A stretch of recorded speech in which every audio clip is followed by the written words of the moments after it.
You cannot grow in the same environment that is committed to keeping you small.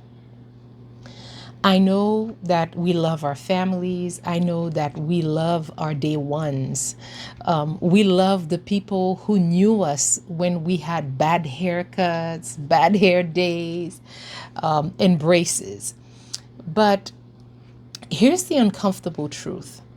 If you're wondering why you feel stuck, why you have these massive dreams of building a legacy or going to college or traveling to experience other cultures, but you still haven't moved an inch, it's probably because you are taking advice from people who have never left the zip code of your comfort zone. We have this thing where we want extraordinary results, right? But we insist on getting permission from ordinary people. And the hardest lesson I had to learn was this: the people who are going to change your life the most, you haven't met them yet. And these people are strangers.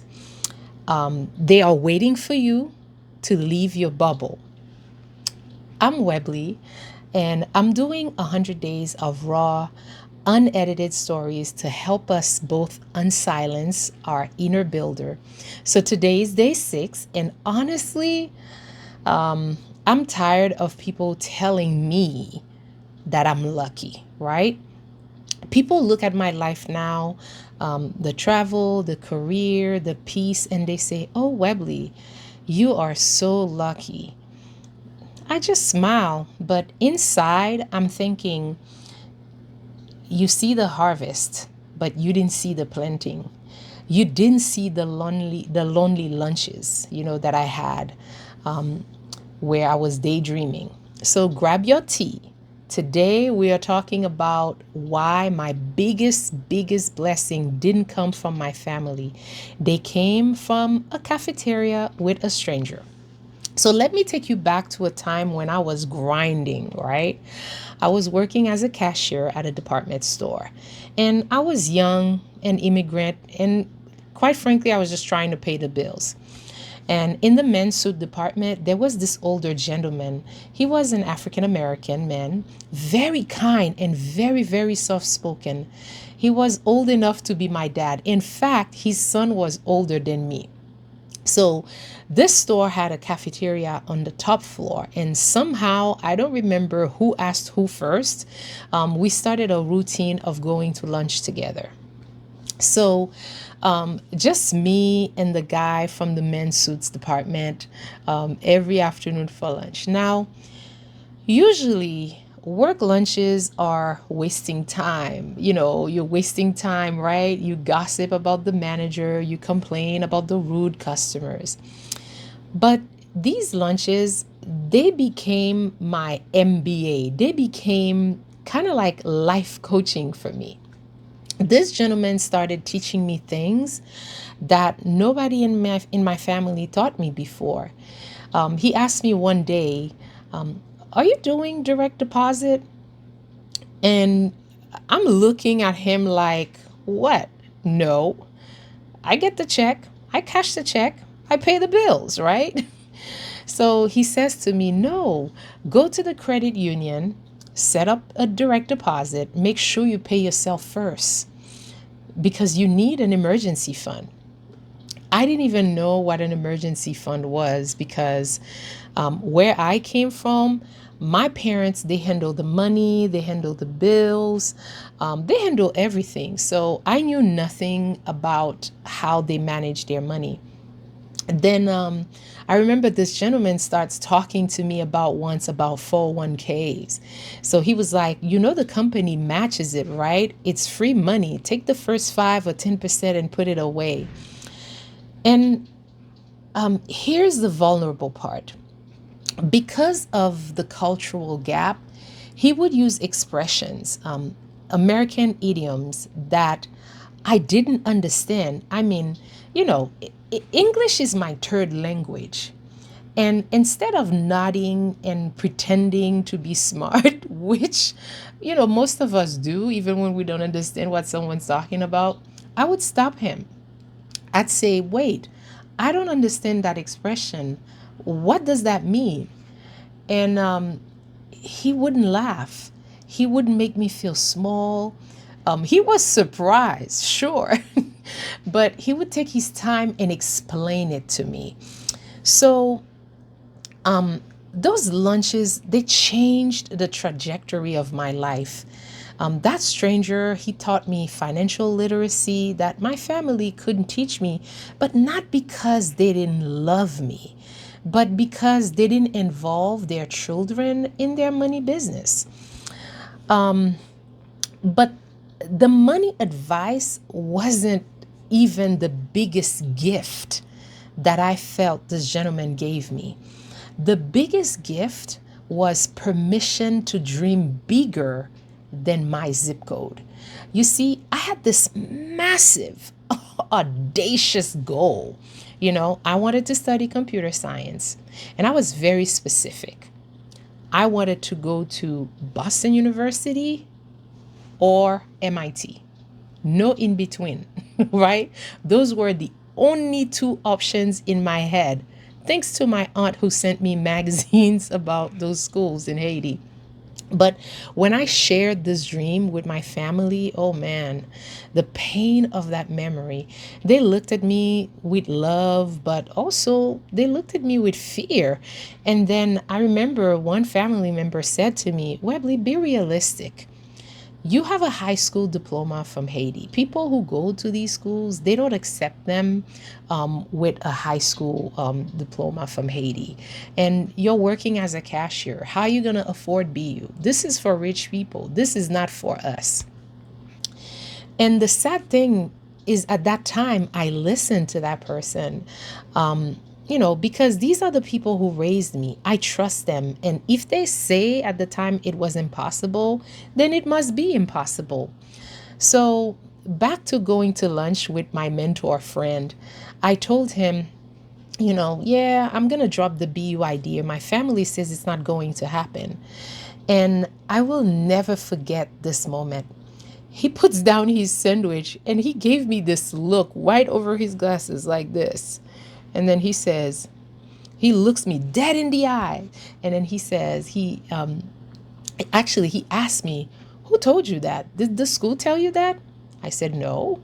Then he asked me again, did the admissions office tell you no? I said, no. And then he asked the question that broke the spell.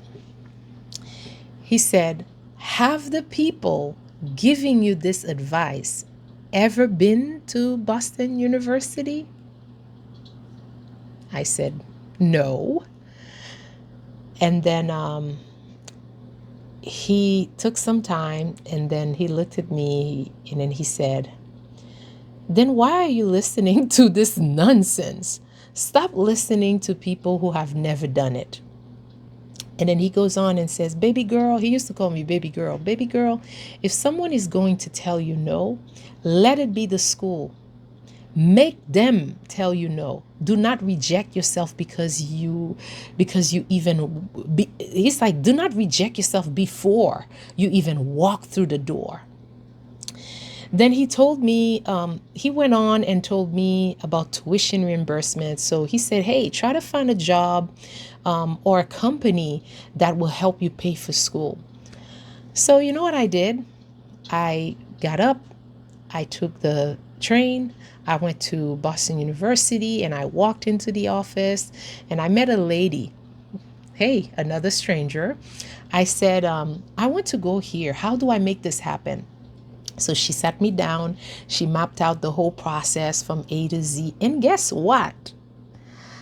I went to Boston University and later. And I got a job at MIT, and MIT paid for my tuition at Boston University via tuition reimbursement.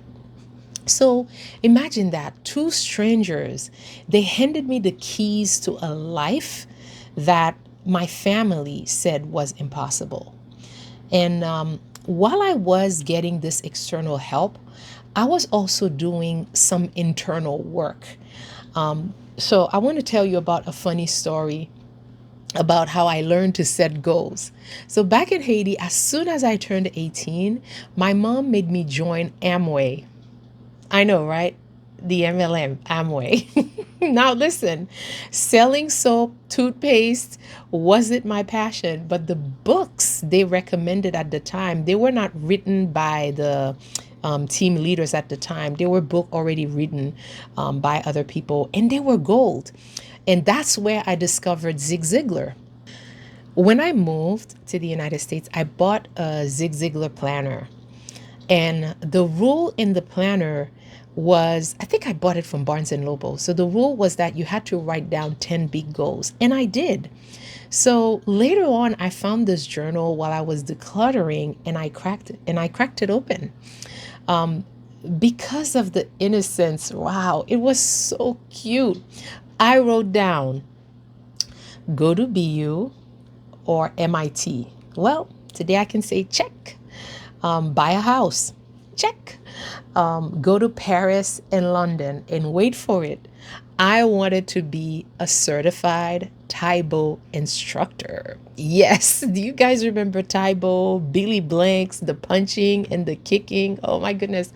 I was obsessed, okay? I was so obsessed that not only I wanted to be a certified TaeBo instructor, I wanted to go into fitness competitions. Spoiler alert, I did become a certified TaeBo instructor and I ventured into fitness competition too. That's a story for another time. But looking at that list, I realized something at the time. I realized that I did almost everything in there. And I think the only thing that I wrote down that I didn't do at the time was go to Paris and London. Well, guess what? The year after I dug up this planner while decluttering, I found a nonstop flight to London for 300 round trip for $343.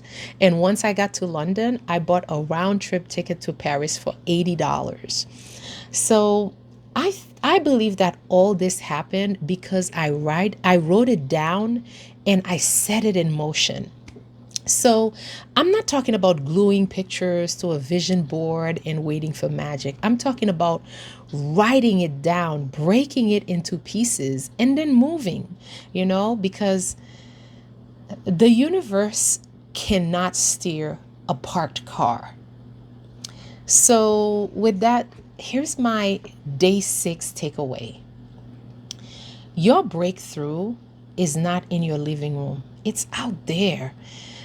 If you feel stuck, audit your bubble, audit your circle of friends. They're not bad people, but sometimes you got to go find your stranger. You got to go find your lunch mentor, right? So my name is Webley, and I hope this was very inspiring for you. And I'll see you tomorrow for day 7.